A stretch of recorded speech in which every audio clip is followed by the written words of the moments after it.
In this video, I'm going to talk about what the feat system in Pathfinder 2 is, because for new players, I think this is probably one of the most overwhelming changes from similar games like Dungeons and Dragons.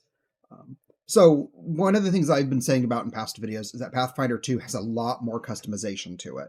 And what I mean by that mechanically is that there's a lot of feats, which means you have a lot of choices to make when building your character.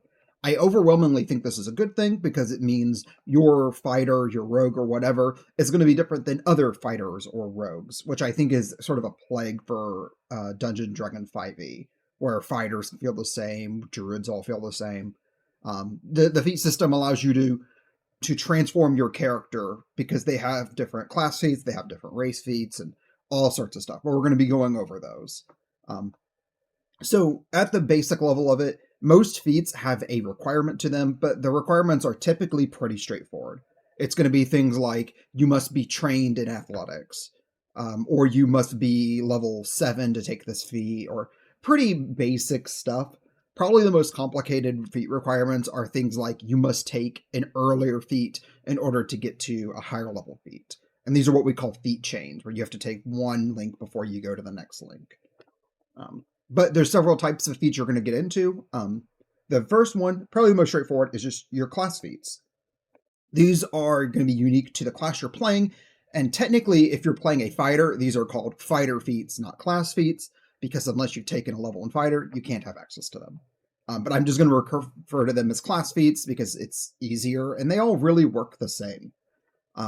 You earn one class feat every even level, and martial characters get one at level 1 because they don't get spellcasting. That allows even a level 1 fighter to kind of be a little more different than other level 1 fighters.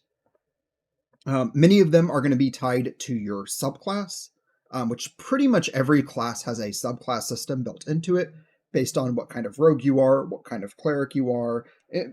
There's a lot of them. It's too many to list. But as an example, if you were playing a druid and you want to go very heavy into shapeshifting, there are certain feats that will give you different types of shapeshifting forms. So you might take insect forms of feat, and there's a list of what transformations you get now that you've taken insect form.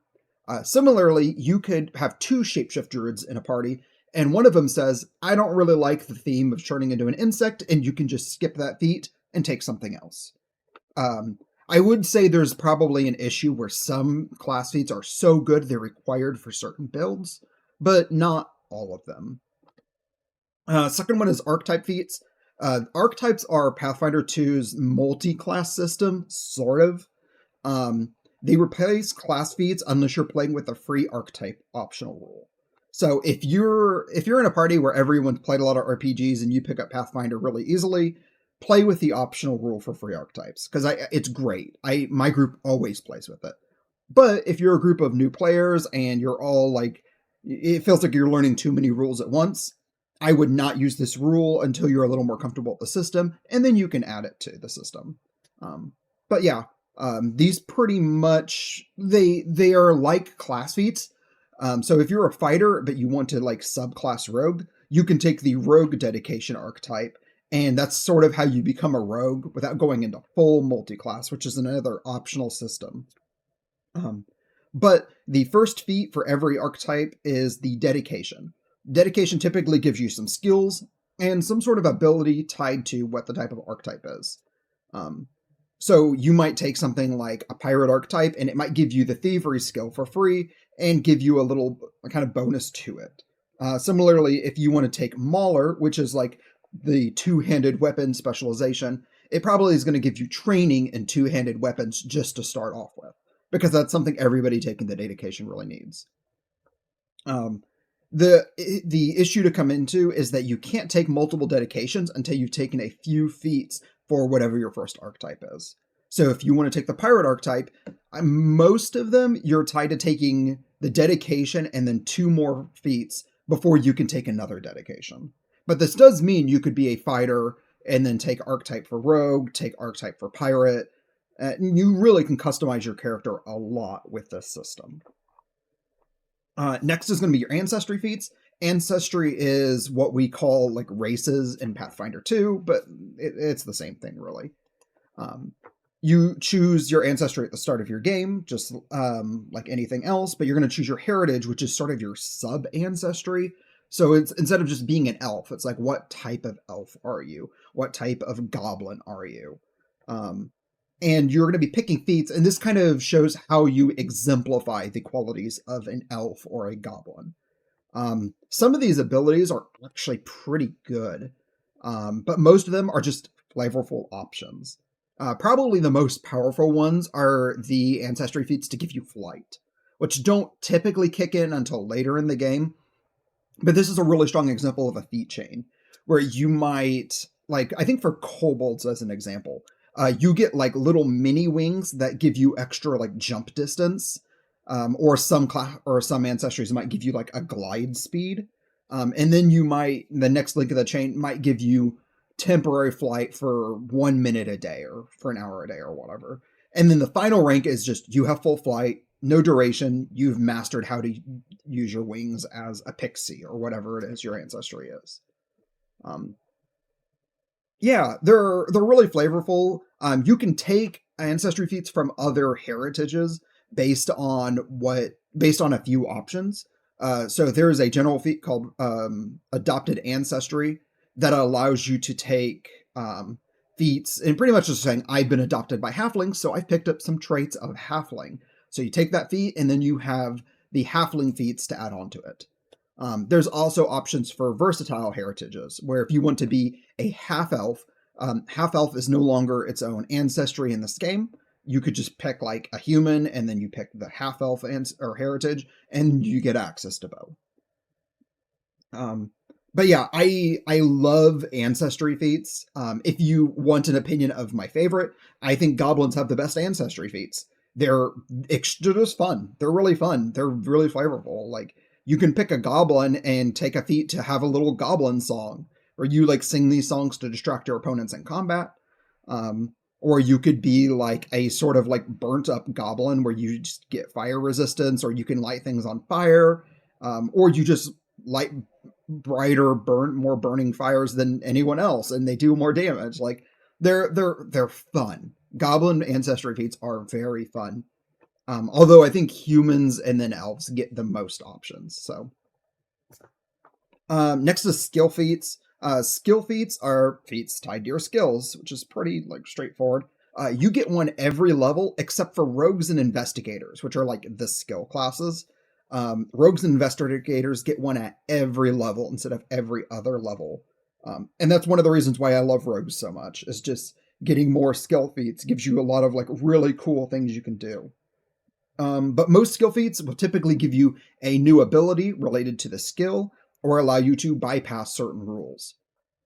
So as an example, for the athletics skill, there's a limit on like if you're a medium-sized creature, which is a human, you can't normally wrestle huge-sized creatures because they're just too big.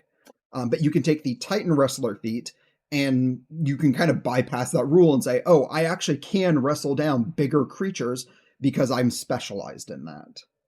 Um, and then there's other feats like the feats in the medicine skill. I made a video about a skill tier list, which, spoiler alert, medicine is the best or one of the best skills in the game. And taking feats will allow you to bandage people in combat, which means you're not as reliant on having a dedicated healer cleric in the party. You can just run around and bandage people in combat to bring them up. And medicine is so good. If you haven't watched that video, you might go back and look at it just to get an idea. But these, I think these feats give you like really good character expression and identity, especially out of combat. But there are some advantages in combat. Athletics and medicine probably being the two that like really give you the most. Um, and then finally, there's general feats, which I personally don't like because to me, general feats don't have the kind of identity that like skill and ancestry feats have. But you get one general feat every 4 levels, starting at level 3. Some of the general feats are extremely powerful. These are going to be feats like toughness that might give you an extra hit point for every level of your character, fleet that gives you extra movement speed, or the Die Hard trait, which makes it so if your character goes down, they're even harder to actually kill. And all of these feats are crazy powerful. I think Man, I don't know how long it's been since I played a character that didn't have the toughness feat. Just because the extra hit, who doesn't want to have more hit points? It's really good. Um, so yeah. One other thing you can do with general feats is you can take any feat with the general tag, which is going to be pretty much every skill feat in the game. So if you've already taken everything you want from the general feats, or you just, I don't really need the extra hit points from toughness or whatever, you could just take an additional skill feat at these levels, and yeah, that's your choice. As I said, general feats are not exciting, but I mean, really, toughness, fleet, die hard are very powerful, worth taking. There might be a few others, like there's one I think increases your marching speed. That's almost never useful. But maybe you play in a campaign where that is really useful to have, and that actually like changes your campaign. I don't know. In addition, there are a few other types of like special feats from like books, but I don't really want to get into those because they're overwhelming and I've never played in a game with them. Certain things like being transformed by like magic structures and stuff. I don't know. It's one of those weird like they came out in a very niche book and I don't think anybody really plays with them. If you have experience with them, leave a comment and let me know because my group hasn't. I don't think even considered playing with them, but it's worth knowing there's others. And if all this feels overwhelming, like there's just too many feats, first of all, learning a new RPG system can be overwhelming. That's totally fine. The easiest way to figure this out is look at your core rulebook or go to the archives in Nethys, because you can find a chart on there that just says at level 3, these are the type of feats you get. At level 5, these are the class options you get. And if it still feels like a lot because you're looking at a chart, I recommend using the Path Builder app. The Path Builder app is completely free. You just build your character and it'll say, oh, you're level 2, pick one skill feat or whatever. And it's literally just a drop down list where you can read each of them, and it'll even filter out things like if you don't have the skill training for stealth feats, it won't even show you the stealth feats. So you don't have to worry about like reading through stuff that's not available to you. It makes it a lot easier. It's just a good tool. It's free. I did pay like the $5 for it just because I wanted to help the dev out because it's so good. I digress. If you found this video helpful, I would appreciate it if you liked and subscribed. I'm putting more and more effort and time into these videos because I really want to be able to share the hobby with people. And little things like subscribing or leaving a comment or something helps the algorithm to show this to more people. And I would really appreciate it. So that's it. If you have any questions, leave a comment. I'll probably get around to it. I appreciate it. Thanks. See ya.